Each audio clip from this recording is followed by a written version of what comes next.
the purpose of this is to, certainly to share things among the group of us who are talking, but also to have some stuff out there for people who couldn't be on the call or people who aren't necessarily in the places that we all are.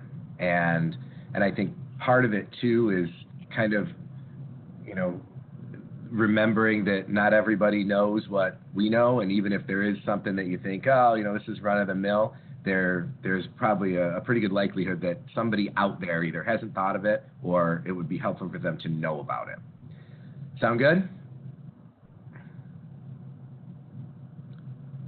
Okay. All right, Jess, you're muted, so. Yeah, go ahead. Yeah, because I'm still eating my edamame, so. Oh, okay, good. All right, so we had communication strategies as a place to start. So anything that, when you think about this rollout and particularly raising awareness and as we move into the building capacity piece, what has communication looked like? And maybe even start with existing structures that you use or stuff that you've had to develop as a result of this that might be similar or different. I'll just kind of open that up. So Jess, if you're done chewing, how have you guys kind of, what communication structures in particular have you used to kind of rolling this out?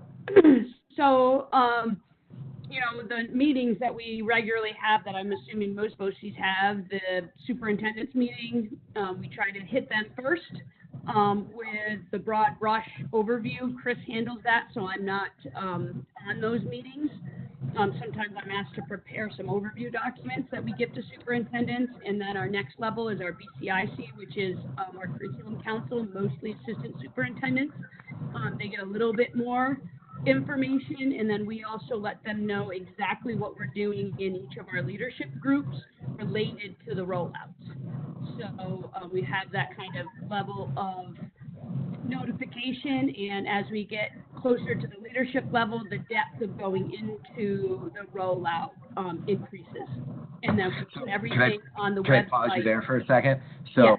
With the overview stuff, is there that you've prepared for superintendents? Do you have anything that you might be able to share that other people could use? Yeah, so we have on our website, I don't know if how I can show a web page on here, or I can email it later to you, Michael. We created, the Teacher Center started one last year that went around, and we updated that to be more up to date and include some more things. So that gives like a general overview of all of the standards and all of the areas. So, and then, we had like BCIC group read the introduction to the standards, in Jigsaw the advanced literacy briefs, but then in the leadership groups, we have everybody do all of that and more. And in the leadership groups is where we're having districts chart out where they are on the roadmaps.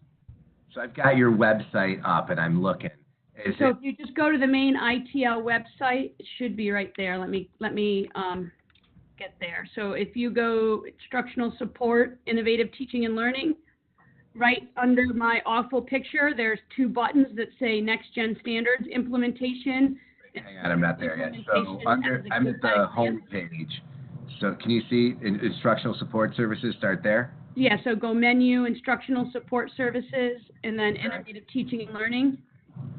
Innovative teaching and learning. Okay. And then there's two next generation standards implementation and implementation at a glance. So those are our broad view overviews, right, that superintendents like. Okay. So is this, so as I click on this one, so this is a document or a presentation that you guys? It's a document with, one has embedded links to other resources that's just meant to show the timeline for all of the standards rollout, and then the standards implementation at a glance has even less information and is meant to focus on, assessment changes and just a bigger overview.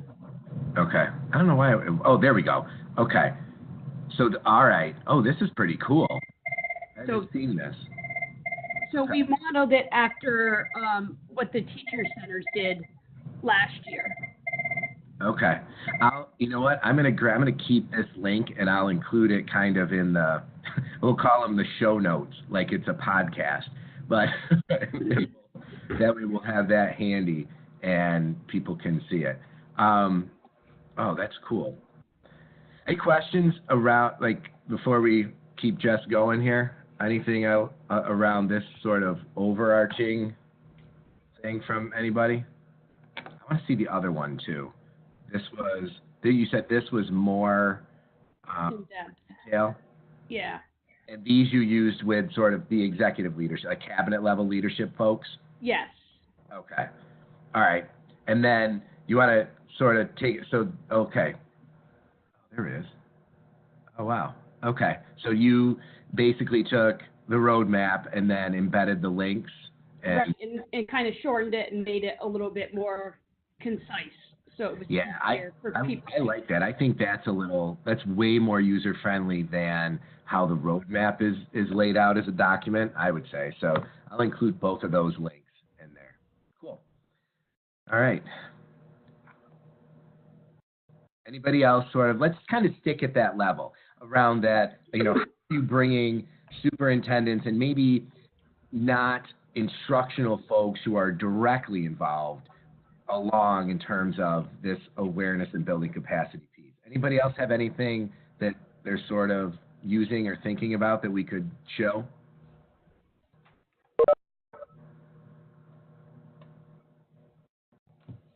I can cold call just like the classroom if we want to do that. All right. Well, I'm going to keep beating on you, Jess, because you're. Mike, I was going to say, this is Kristen. I was going to say we have done a lot of the initial work around the briefs, around the introductions. That's where most of our work has landed, and so I think we're kind of at the next step of digging in. People want to start digging into what is the difference, what is the change, what do they need to be doing, and how is that related to their curriculum. And so we're like in a transition period. I more or less believe that we're kind of transitioning over to the next part because we have done those particular introductory pieces with our supers, with our assistant supers at CIC, with our network teams, and we've even done them with district level staff members on a variety of professional development days. We have, I think, sort of saturated them in the introductory pieces, but now we've got to start, where the rubber meets the road kind of thing. Now they want to know, okay, we see the background pieces that were really important. Now what do we need to do for ourselves? So if you think about that in terms of how you're communicating with different groups, what have you started to put into place, or like where are you next stepwise when it comes to that? So I shared in our last, I think it was the last webinar or the webinar before that. So we had created a mass menu of professional development items. This week we've completed our ELA or literacy menu of professional development items that our BOCES will be providing to our districts, really notating that and where it falls with both the phase that they're in as well as the goal that it meets on the roadmap. Is that linked on is there a link to that on your website that we could put, or? No, it is not there yet because twofold. One, they're so new that superintendents will be getting those copies. I believe it's next week they have a chiefs meeting. My CIC team just got them, and I have not had a chance. I meet with my principals at the end of the month for each of their respective groups, high school, middle school, and elementary, and I want to have a conversation with them before I put anything out there in the public, because it's our administrative teams that need to, decide how they want to provide professional development to their staff. So I'm happy to share it with you. But it's still just going out to them. And then the plan is when we meet with those three groups of administrative teams, high school, middle school, elementary, to first sort of assess where are they with the standards rollout. And most likely they're all going to realize they're all just in the very beginning stages.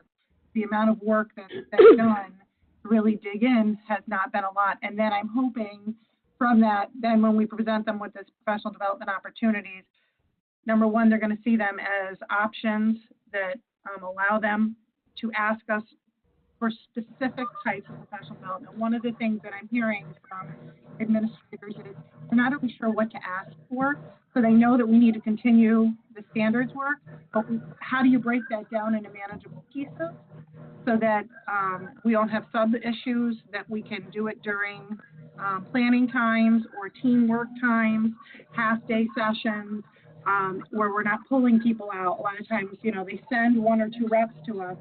Most people aren't necessarily professional developers, so they're not able to bring it back. So we're trying different business models in order to meet their needs, and hoping that that will work. No, that makes total sense. And I think that'll be helpful for people to see, sort of, even just to get a glimpse into your thinking about how to meet the needs of the different districts, not necessarily exactly what it is, but an idea of the different ways to go about it. Yeah. Yeah, and in our menu, there's things that we've already, you know, we have a couple of videos that were created last year for phase 1, which was really the introductory work, which has to do with the introductory documents. Most people will probably not access that, but it's there for staff who we bring on next year or the year after that. So we're sort of creating a legacy piece as well, so that we have materials that we can come back to them with their new staff going into year 2, year 3. Okay. Cool. I'm taking a few notes here, so I can put them in there. And Michael, I shared with you in an email, I think before the holiday, the link to our leadership pages, and that's where we have all the stuff that we're doing that's similar to what Kristen just talked about. Okay. I'll connect that with this one. I didn't end up putting up the one from last time. It was kind of short, but I think this, as long as we're going over some of that stuff again, I think it'll be helpful to put in there. Cool. All right. Because our goal in our region is at our spring leadership meetings to have districts start to be in the position to evaluate their curriculum, to begin to chart out what they need to change and when. Do you have any particular tools that you've got people going to use for that? Well, my understanding is there's some coming out from state ed. So that's part of why we're holding to the spring to do that work, because my understanding is that they're going to come out with some tools to help us do that. The ELA one, I think, might already be out or about to be out, and there's going to be one in March. But, Kristen, can you help me back in my brain? Because I know we heard about it. Yeah, the ELA one, I believe, right now, the way it's scheduled for the ELA committee is going to be working with, and forgive me, I can't remember his name, the gentleman that... Eric Sweets. Eric. Thank you. He came up with a tool. March, they will be using that meeting to test the tool out. So really utilize it so that they all practice using it. Then they'll be bringing it back to use in districts. And my wonder is, I don't know what it looks like, so I don't know how transferable that will be to then. Could we do that something similar with math? I know we asked at SCDN if math was producing a similar tool. They said they were not at this time. But if it's a tool, it may be usable for both math and ELA. I just don't know. I won't know until we see what it looks like.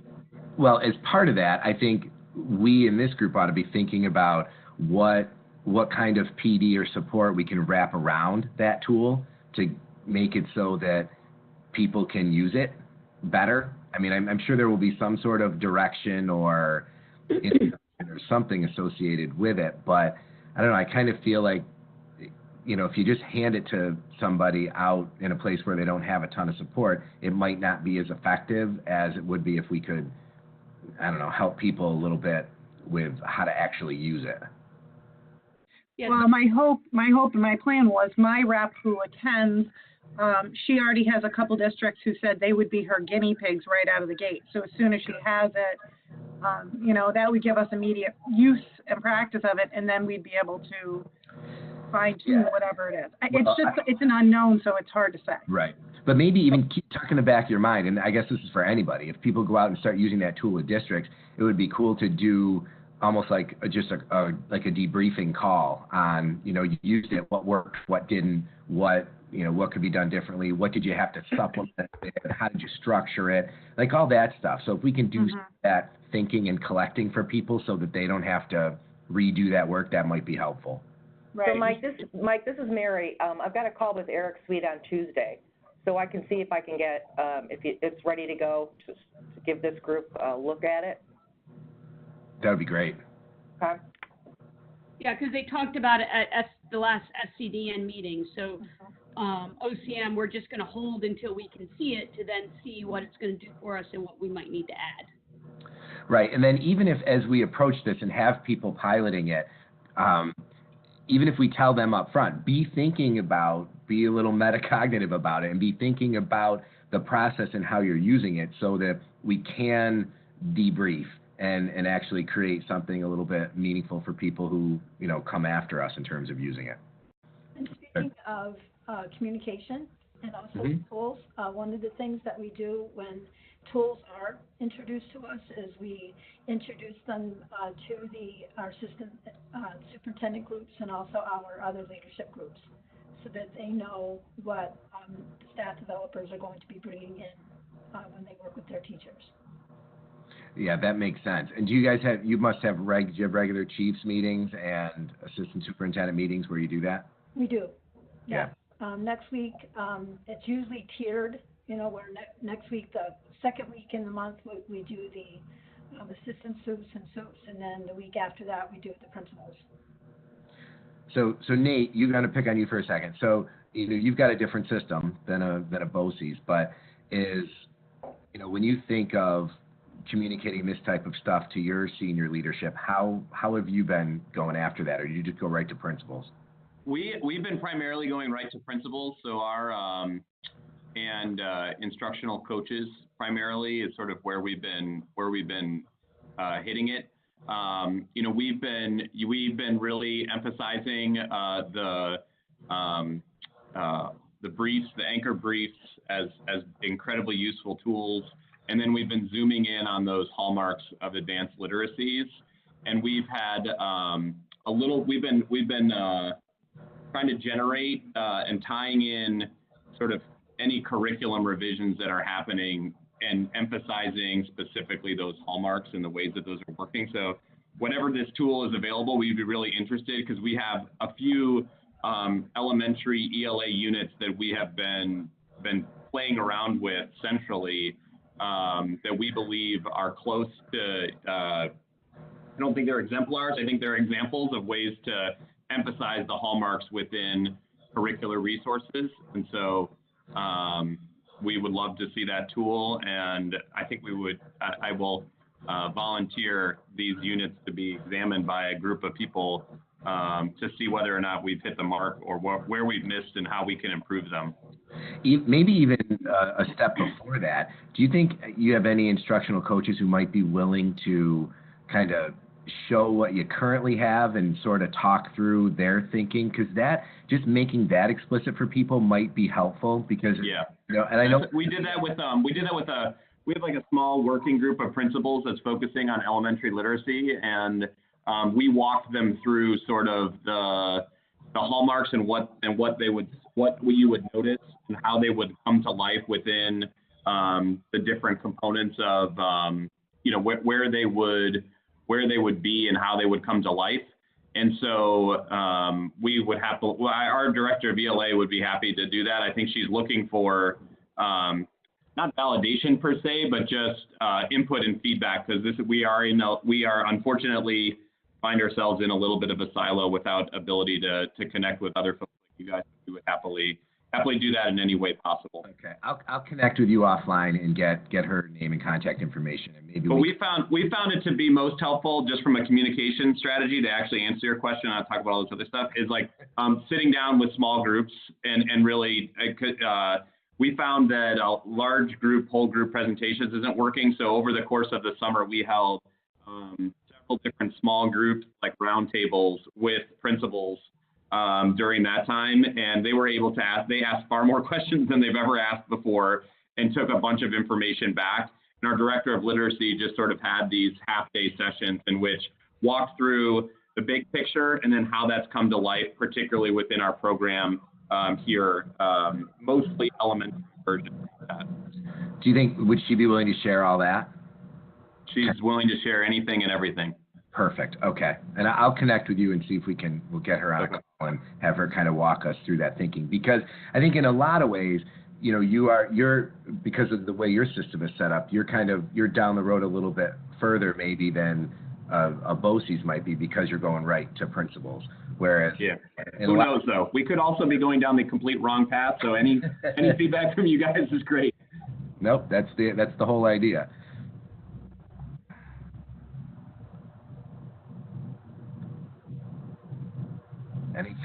Anything from Western New York? How's it going out there? We're good, Mike. A lot of what people have already talked about in terms of, starting with super. Well, I'm having trouble hearing you.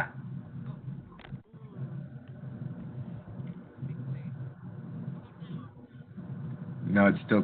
Is it just me? Can anybody else hear Elizabeth or no? No. Mike, I'm gonna call it. No. Okay.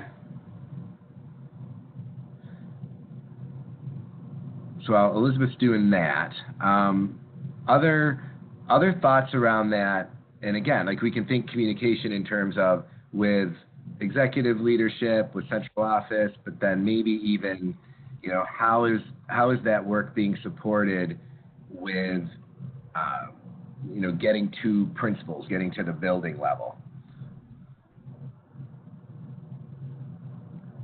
Or I guess I'm curious to know how, if you have districts that have the BOCES folks that are engaging you to work directly with principals and teachers versus just supporting their leadership. Most of ours is supporting the leadership, because the goal of the leadership networks is to set the leaders up to turnkey it back in their districts. Okay, good. That makes sense. And I think that's where, the city's a little bit different. So, do we get Elizabeth back? Yep. How about now? Is this good now? Much better. Go ahead. All right. Technical difficulties all around today. I wouldn't say that Western New York is really doing anything different than what people have already talked about. We've started with superintendents and done some high-level presentations with them. I meet with a group of curriculum folks, whether they're ASIs or curriculum directors, on a monthly basis, and so this is part of our ongoing conversations. I will say that we've utilized some of the SED folks to call in for those meetings. Like, we've had Eric Sweet. So we've done a presentation, and then people had follow-up questions or wanted to hear more directly from Eric. So he's been gracious enough to call into our meeting a couple times to provide like the SED perspective, and so that's been helpful. We had, now our coordinators are kind of at the point where I think it was maybe Kristen that mentioned that you're kind of at that transition point where teachers are ready to start, and I think we're ready to start working on evaluating curriculum. And so, what I'm curious about, because I really loved Jess's document with the roadmap, is I'd love to see this group start to work on resources for that aspect, because I think that's where we're going next, and stuff that we just don't have in place. So that's, what, Elizabeth, that's a great idea. Maybe what we could do, we could make that the topic of the next call if we wanted to look at resources for evaluating curriculum. We've got the one that we developed kind of through Cap Region that is on the website, and maybe we could use that as a jumping off point, and then maybe if we can get from Mary, if SED wants to share with us where they are with theirs, we can take a look and kind of walk through those. How do people feel about that? I think it's a great idea. Our districts are talking about launching into a mapping project, and so anything that we can do prior to going into it to connect with the next gen standards would be helpful. Yeah. Okay, I'm going to call it tools to evaluate the standards-basedness of the curriculum. How about that? I'll make that right up. And I do think to Dola's point too, anything on curriculum mapping, how people are approaching curriculum mapping, because I think our districts have really bastardized that process in a lot of ways. So how do we refocus that a little bit for them? Okay.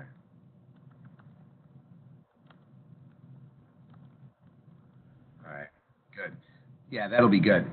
Yep, thank you. Anything else for the good of the order? I think a half hour is kind of the magic, even though we have it on for an hour, I think the half hour is kind of a magical number that is tolerable.